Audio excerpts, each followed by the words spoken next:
And now, WFXR Sports.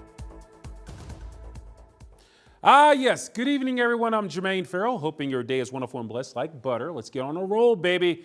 The latest in sports news. We're tragically back on August 26, 2015. WDBJ photojournalist Adam Ward and WDBJ reporter Allison Parker were killed while on the job. Ward, a Salem High School football player and grad and Virginia Tech alum, had a passion and love for sports. Since 2016, Salem High School, the Western Virginia Basketball Officials Association, and the City of Salem, they've joined forces to honor the memory of Adam Ward by hosting a basketball classic in his honor for the Adam Ward Scholarship Fund. The Classic's two-day run tips off tomorrow night. Event coordinator Grant Smythers looks back at the Classic's humble beginnings, going on strong a decade later. 10 years is amazing. Year one, we were just trying to survive that first year, trying to get established, trying to get people excited about the event. But now, to look back, we've had some amazing events. We've had some amazing years. I can remember when Mac McClung came to the event. He's a three-time NBA slam dunk champion. I'll never forget Mac staying after the event and signing autographs for about 2 hours. That was pretty amazing. We've had some of the best games through the years. I remember a game between Northside and Radford going to overtime or double overtime, and that was one of the best high school games I've actually seen in person. People still talk about that game.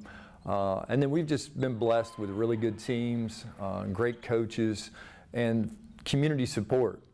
So I think all of those things together have really helped us build a solid foundation, and we're talking about year 10 now, but hopefully we'll be celebrating year 15, 20, 25, and so on in the future. Adam, talk about, what he's meant to the community even after his passing. What would you think he would say about something like this 10 years later? I mean, I know we talked about the year one, but what do you think he would be thinking 10 years after this? He would probably be shaking his head saying, "You're kidding me. Like, this is unbelievable." I mean, he was such a sports fan, and he just loved supporting various teams at various events, and he'd just be shaking his head and be like, "This can't be for me. Like, this is ridiculous. What are these people doing? They've got better things to do," because he had a sense of humor. So I think he's looking down on us and smiling, and I think he appreciates everything that we're doing, and I know his family appreciates everything that we're doing, and we've been blessed and very fortunate, and that was the goal. Like, we wanted to sustain and create a legacy where people could get to know Adam in his passing and turn tragedy into triumph, and we think we've been able to do that. So now we wear pullovers all the time to advertise our event, and almost every day, every week, every month, someone will stop me, whether it's in an airport, whether I'm traveling, and they'll say, "Hey, I've heard of the Adam Ward Classic," or "I went to the Adam Ward Classic." And that's what's neat about the event. It brings people together, brings the community together. And when I officiate games, a lot of people will talk to me before the game, be like, "Hey, we're coming to the Adam Ward Classic this year. Can't wait to see you." And so we built a family, whether it's Fleming, PH, Northside, Cave Spring, the list could go on and on, Salem, Glenver. All of our teams we're very appreciative for, but we'd like to think we're one big happy family now.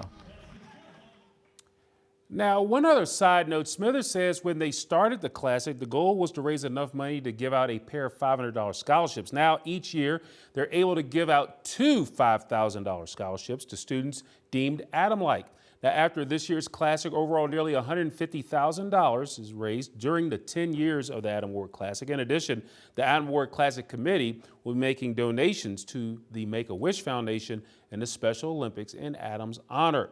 So here is the Adam Ward Classic schedule coming your way over the next couple of days. The two-day run begins tomorrow at Salem High School. First up at 5, a boys JV game between Salem and Glenver. Then at 6:30, girls action between Stanton River and Salem. And the nightcap at 8:15 as the Salem boys take on Glenver. On Saturday, there will be 7 games beginning at 10 in the morning with Cave Spring and Lord Botetourt meeting. Then at 11:45 in the morning, girls action with Floyd County and Perry McClure. Next at 1:30, back to the boys with George Wythe and Radford. More girls action at 3:15 with William Fleming taking on Woodgrove. With the boys play after that at 5, Hidden Valley and John Hanley. Next up at 6:45 will be Northside and Patrick Henry. And the nightcap at 8:30, it will be North Cross and William Fleming. Now ticket prices are $10 each day, with children under 5 getting in free. Meanwhile, women's college basketball